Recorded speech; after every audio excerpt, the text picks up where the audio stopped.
Mi esposo pensó que podía echarme de la casa, hasta que le recordé de quién era realmente. Mi nombre es Mariana. Tengo 31 años, trabajo en contabilidad y, por años, creí que el amor podía arreglarlo todo. Me equivoqué. A veces, el amor solo te sirve para tragar veneno con una sonrisa mientras ves cómo tu esposo y su madre construyen su propio castillo sobre tu espalda, en una casa que ni siquiera les pertenece.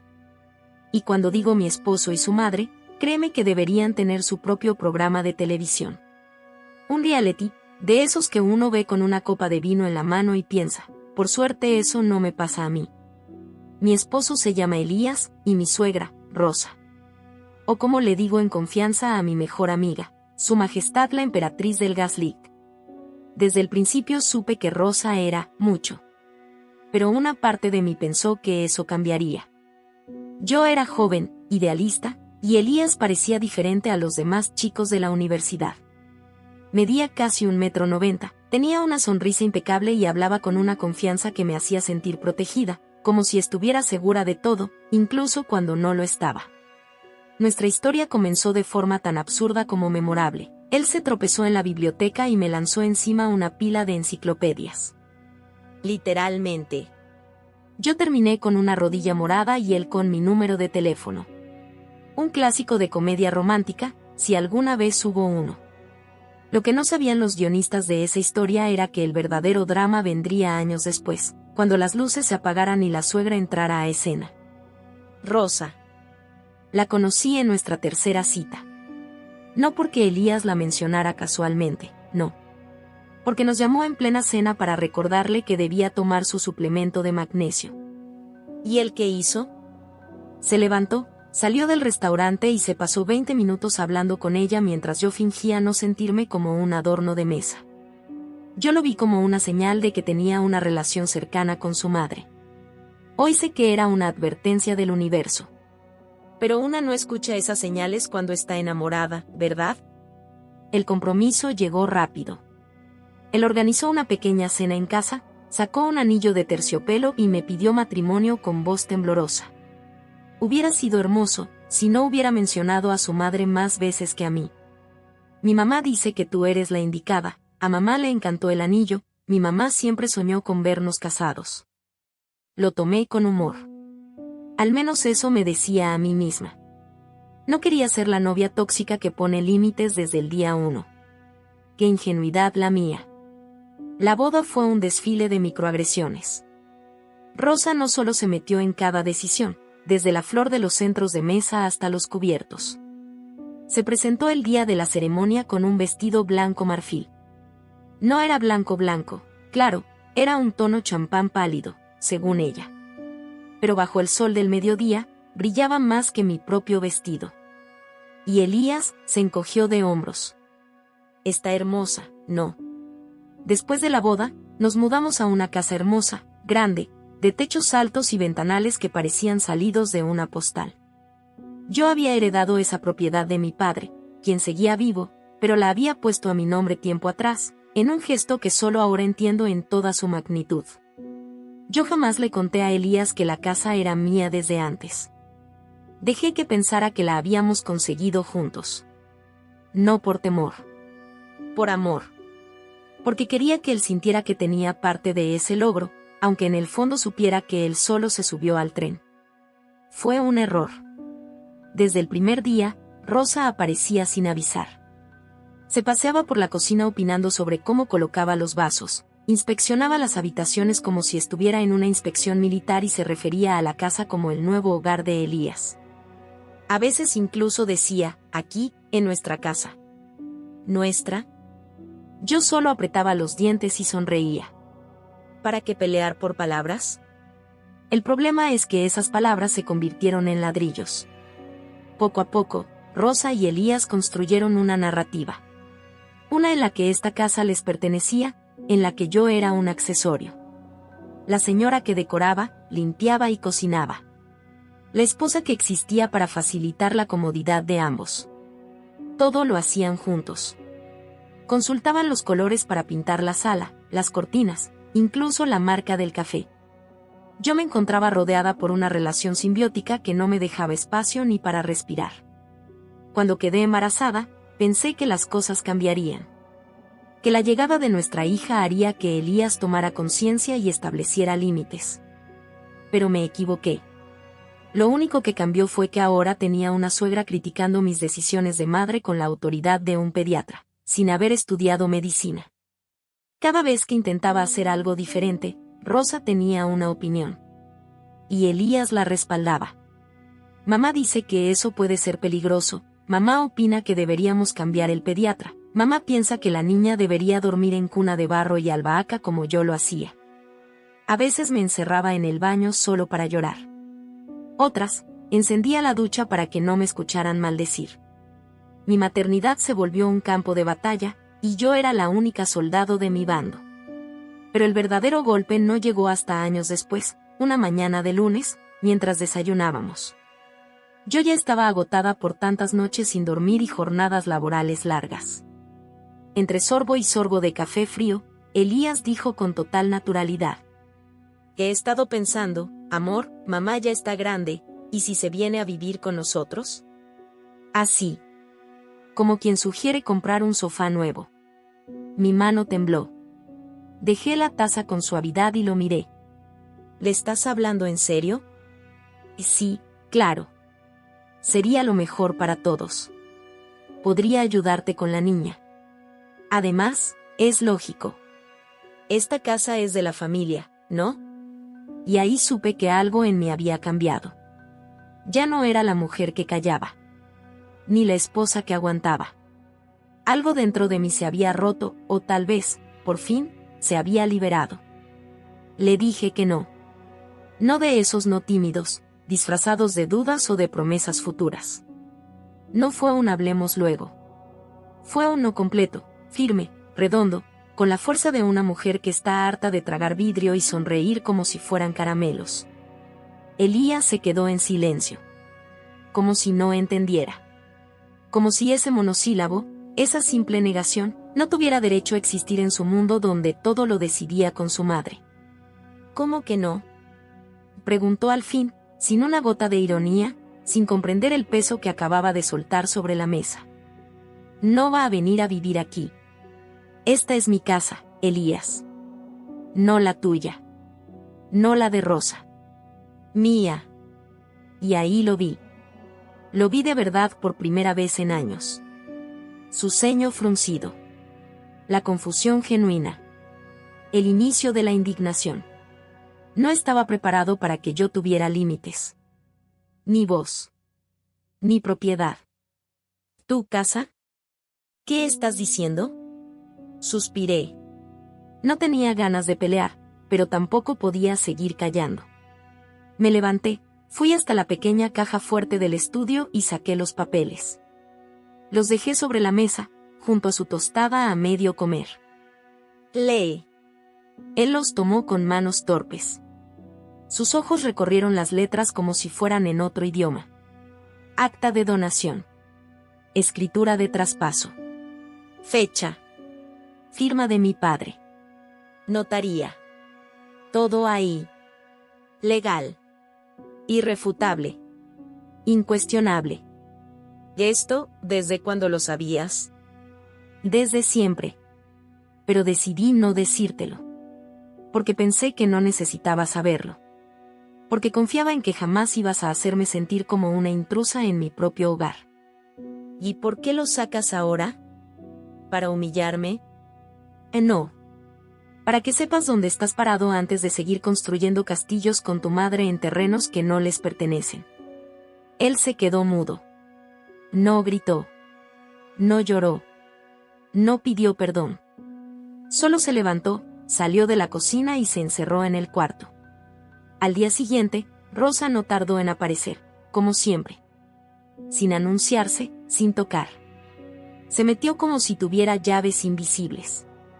Y puede que las tuviera. No de metal, sino las que se hacen con años de manipulación emocional. ¿Por qué le mostraste los papeles a Elías?, me preguntó sin rodeos. ¿Qué ganas con eso?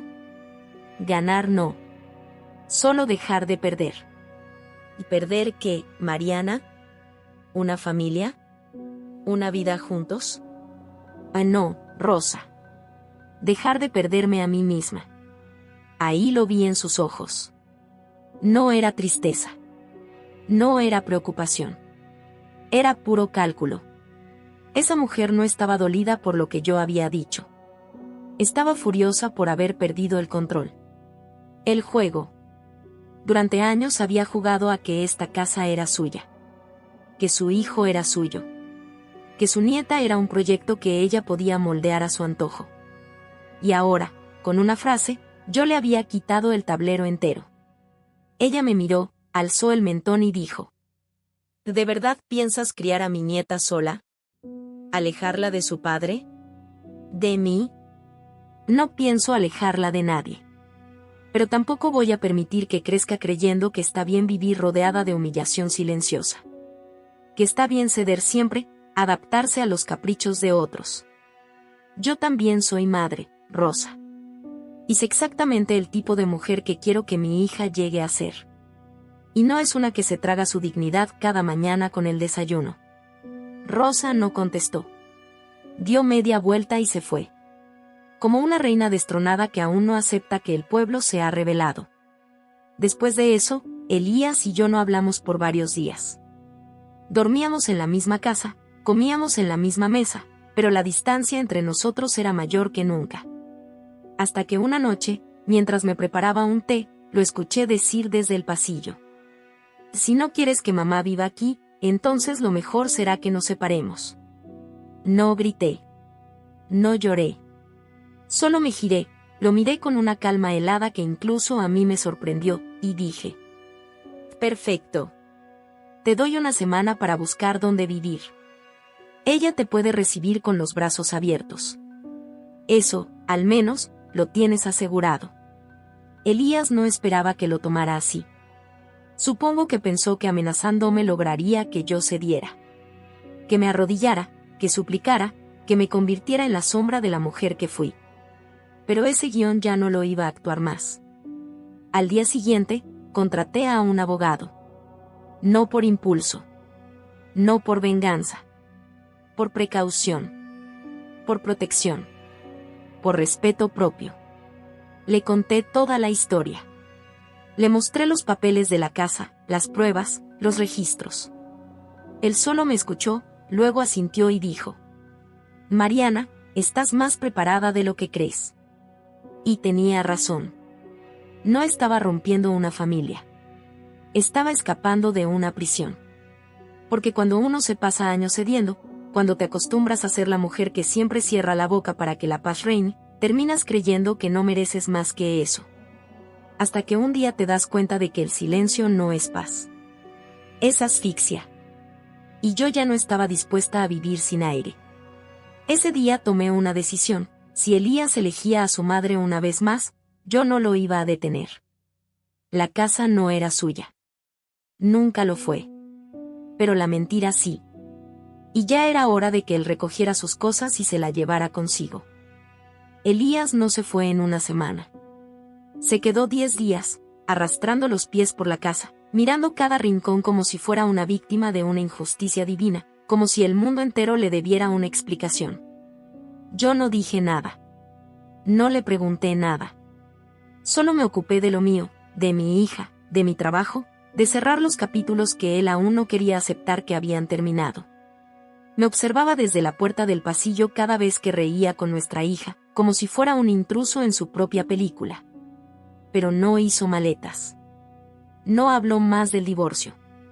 Como si aún pensara que bastaría con que yo me cansara del silencio, del vacío entre nosotros, y lo perdonara.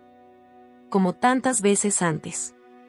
Como tantas veces que preferí la paz fingida a la guerra inevitable. Solo que esta vez, la guerra no venía. Solo la decisión. Implacable.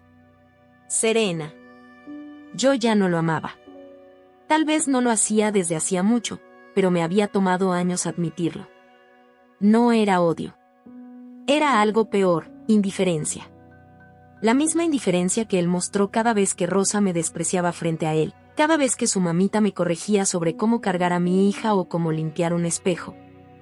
Y él solo reía con esa risa torpe que usaba para evadir cualquier conflicto real. Así que una noche, después de poner a nuestra niña a dormir, lo llamé al comedor. Tenía los papeles listos. El abogado me los había enviado ese mismo día. Ya no era una amenaza.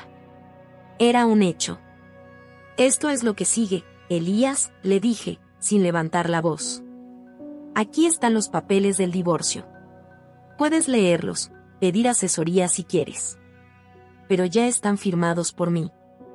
¿De verdad vas a hacer esto?, me preguntó, con una mezcla de incredulidad y algo parecido al miedo.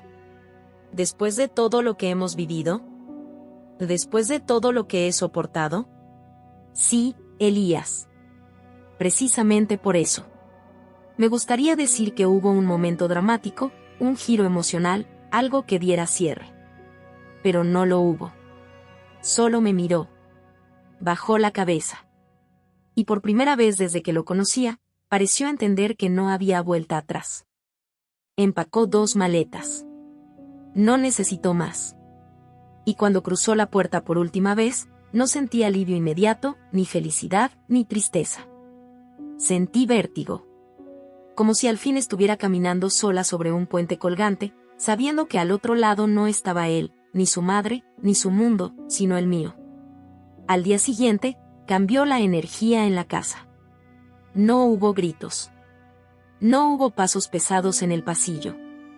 No hubo perfume barato de rosa impregnando las cortinas. Solo silencio.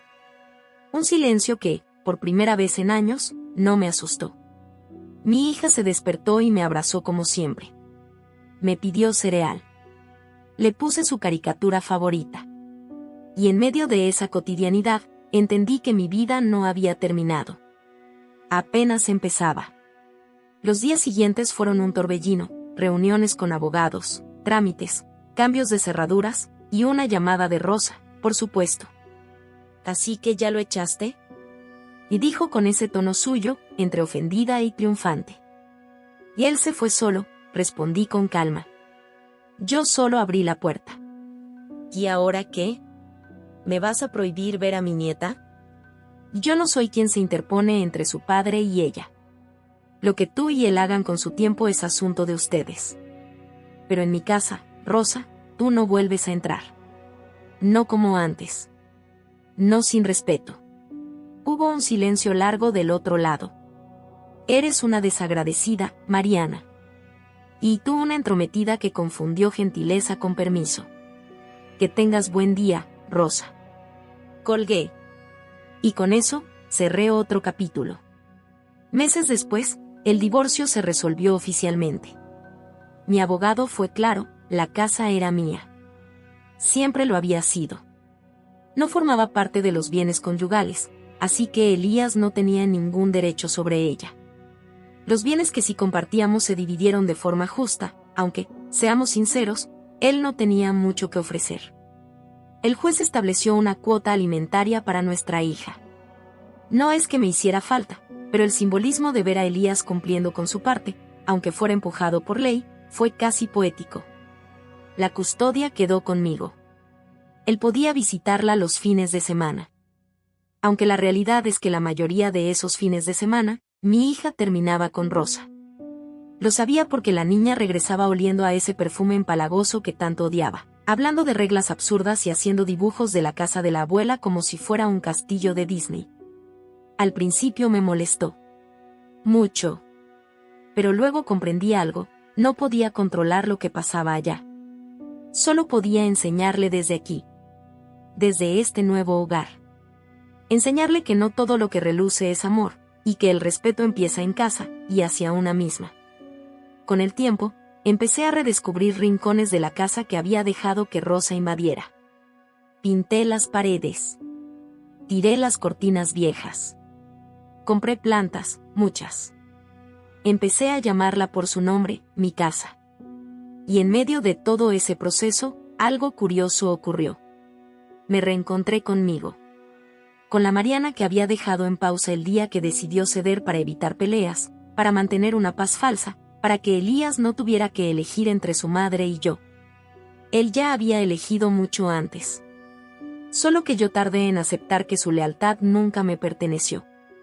Hoy, Mi hija corre por el pasillo riendo, su pelo suelto como su espíritu. Ya no se encoge cuando alguien levanta la voz. Ya no me pregunta por qué la abuela siempre quiere que papá decida todo. Me abraza fuerte y dice, esta es nuestra casa, ¿cierto, mami? Y yo respondo, sí, amor. Nuestra. De verdad. Y es en esos momentos cuando sé que tomé la decisión correcta. Que el silencio de ahora es el que siempre merecí, el que se siente como descanso, no como castigo.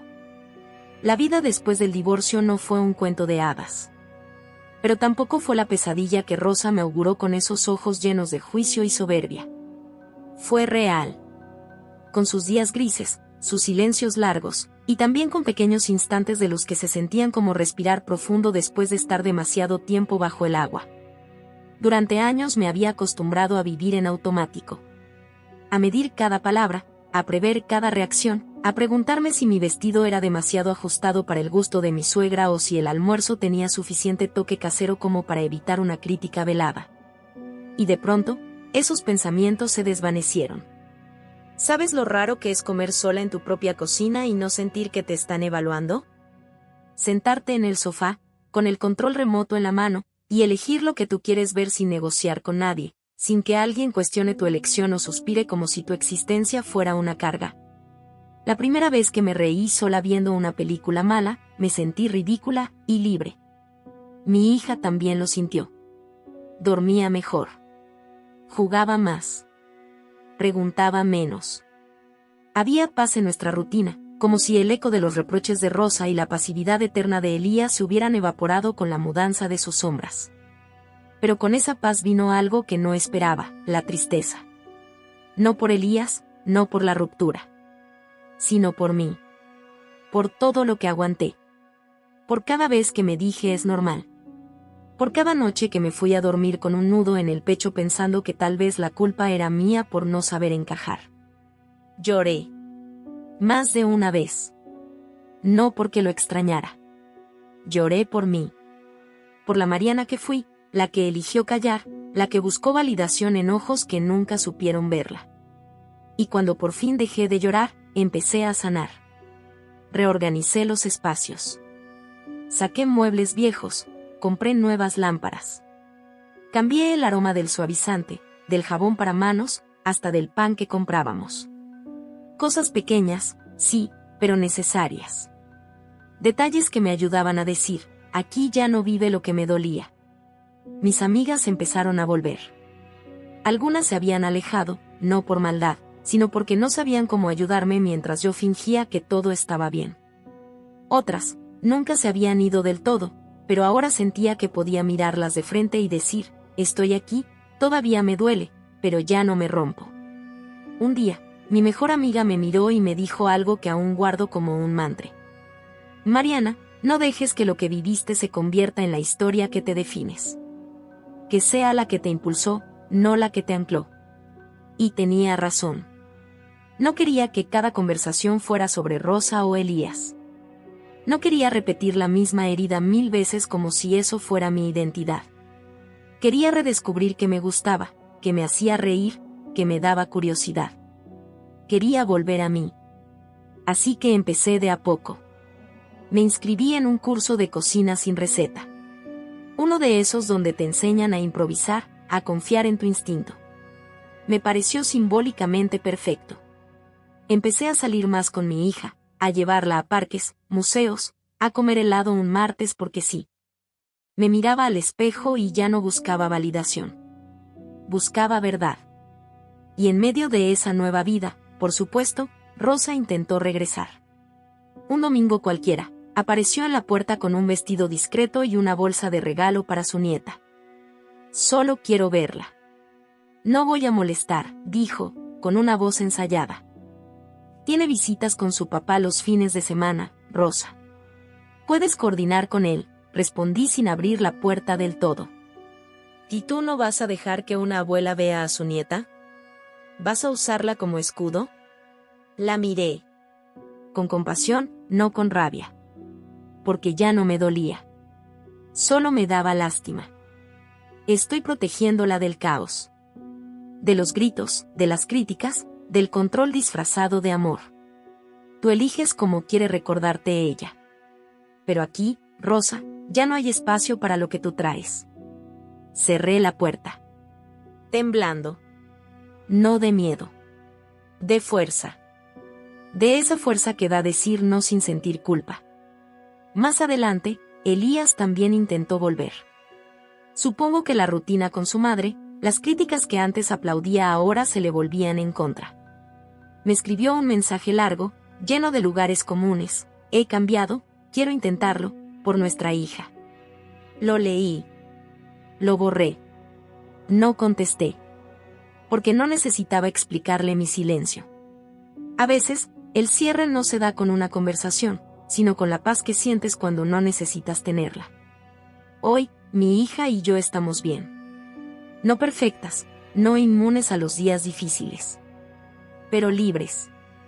Caminamos por la casa descalzas, escuchamos música fuerte cuando cocinamos, y bailamos en pijama sin miedo a que alguien nos llame ridículas. Y en esos momentos, entre el sonido de la risa y el aroma del pan horneado, me digo a mí misma, esto es hogar. No los muros. No el título de propiedad. No los muebles caros. Hogares donde puedes ser tú sin pedir perdón. Han pasado varios meses desde que Elías cruzó la puerta por última vez, con su orgullo doblado en el fondo de una maleta que apenas pesaba más que su hombría. No volví a saber de él directamente, salvo por las visitas programadas con nuestra hija, que son esporádicas y a veces delegadas, como no, a su inseparable madre. Lo gracioso es que ni siquiera me molesta.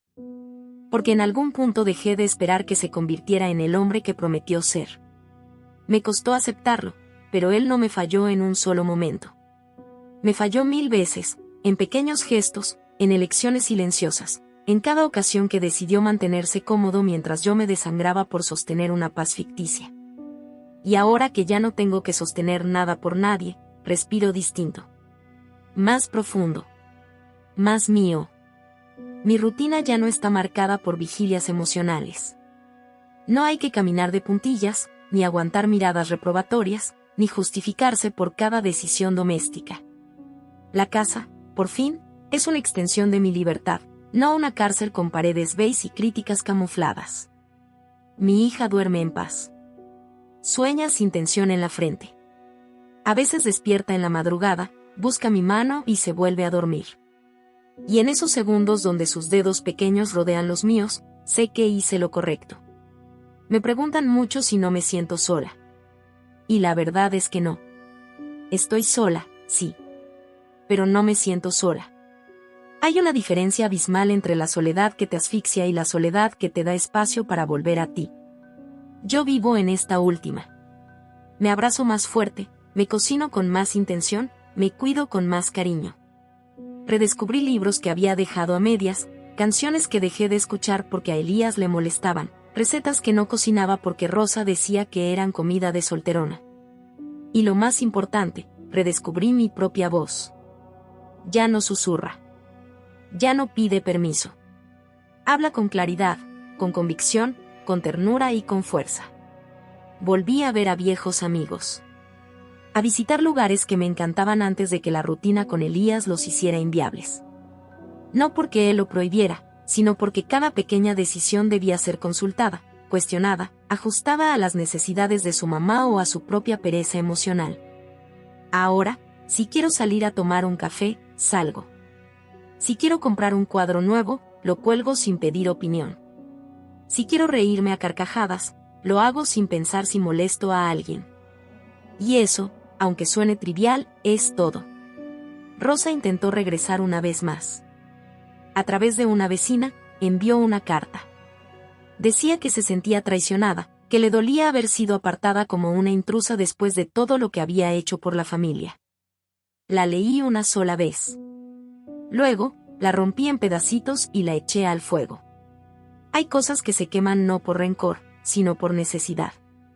La familia no se define por los lazos de sangre ni por los papeles firmados.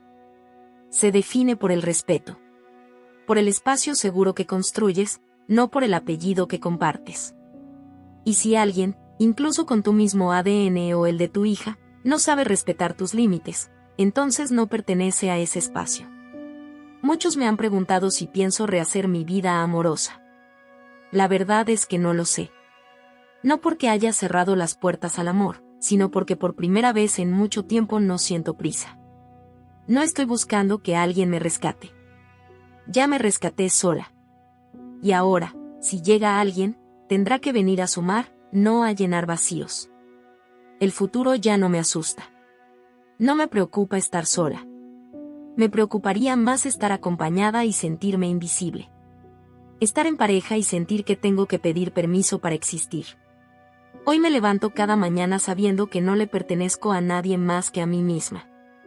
Que la casa donde vivo no es solo un lugar físico, sino una decisión diaria de vivir con dignidad.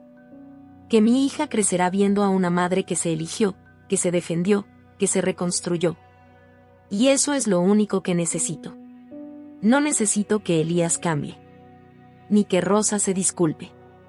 Ni que el mundo entienda mi camino. Solo necesito seguir caminando. Firme. Serena. Sin pedir disculpas por ocupar espacio. Porque esta vez, no me pienso volver a achicar para que otros se sientan cómodos. Esta vez, me quedo completa. No olvides dejar tu opinión en los comentarios, dejar tu like y compartir este video.